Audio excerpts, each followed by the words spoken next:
His name was Daniel. He was never the kid who got picked last. He wasn't bullied. He didn't have a traumatic childhood that anyone could point to. He just drifted. Through school, through college, through jobs in cities and rooms full of people who laughed at the same jokes he laughed at, and yet he always left feeling like he'd been watching it all through glass. Not outside the world, just never quite inside it. If you know that feeling, this video is about you. There's a specific kind of person who lives like this. They're not antisocial. They can hold conversations. They can be funny, warm, even magnetic in short bursts. But the moment a relationship starts to deepen, something pulls them back. An invisible wall goes up, and they don't always know why. They spend Friday nights alone, not because no one invited them, but because going felt like more effort than staying. They have thoughts they've never said out loud to anyone, not because the thoughts are dark, just because they've never found the person who would actually understand. They watch other people form easy connections, the kind that happen fast, naturally, without strategy, and they feel something that isn't quite jealousy, more like watching a magic trick they can't figure out. And the strangest part? They're used to it. The solitude doesn't always hurt anymore. It just is, like background noise they stopped noticing years ago. But something in them, something quiet and persistent, keeps asking the same question. Why is this so hard for me? The answer almost never starts in adulthood. Psychologists who study chronic solitude, the kind that follows a person across years and relationships in cities, almost always trace it back to one thing: early emotional miscalibration. Here's what that means.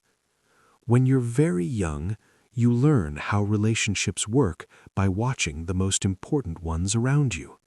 You learn whether your presence brings comfort or tension, whether your emotions are welcomed or managed, whether the people closest to you see you or a version of you they find easier to deal with. For some children, the message received, not always spoken, often just felt, is that their full self is too much, too sensitive, too intense, too needy. So they adapt, they shrink, they learn to take up less space, ask for less, need less, at least visibly. And that adaptation works. It keeps the peace. It earns approval. But it also teaches the child something devastating, that who you actually are is not safe to show.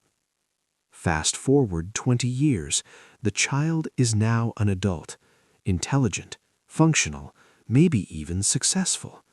But every time someone gets close, every time a friendship or relationship starts to move past the surface, that old adaptation activates. The wall goes up, not out of choice, out of reflex. Because somewhere deep in the nervous system, closeness still feels like a test they might fail. Here's where it gets darker. People who live in chronic solitude often develop what psychologists call a self-sealing pattern. They're lonely, but the very mechanisms that create loneliness also protect against the vulnerability required to end it.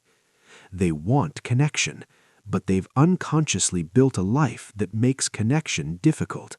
Irregular schedules, intense solitary hobbies, a communication style that keeps people at exactly the right distance, close enough to not be completely alone, far enough to stay safe.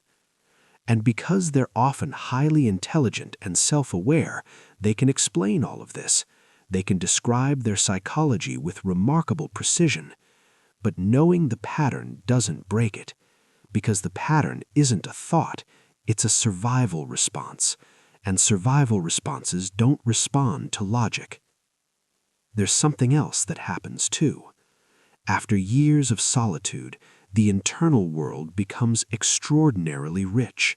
The thoughts get more complex, the standards get higher, and the outside world, with its small talk and its noise and its shallow rituals, starts to feel genuinely insufficient. So the solitude feeds itself, not just as protection anymore, but as preference. And the person stops being someone who can't connect and starts being someone who has forgotten how to want to. But here's what almost no one talks about. The people who live like this, who have spent years behind the glass watching the world move without them, are often the most perceptive people in any room. They notice things others miss. They feel things others brush past. They carry a depth that most people spend their whole lives running from. Their solitude isn't a malfunction. It's the scar tissue of a nervous system that learned very early to protect something fragile and real. The tragedy isn't that they're broken. The tragedy is that they're often the most worth knowing and the least known. If this was about you, you don't need to be fixed. You need to be understood.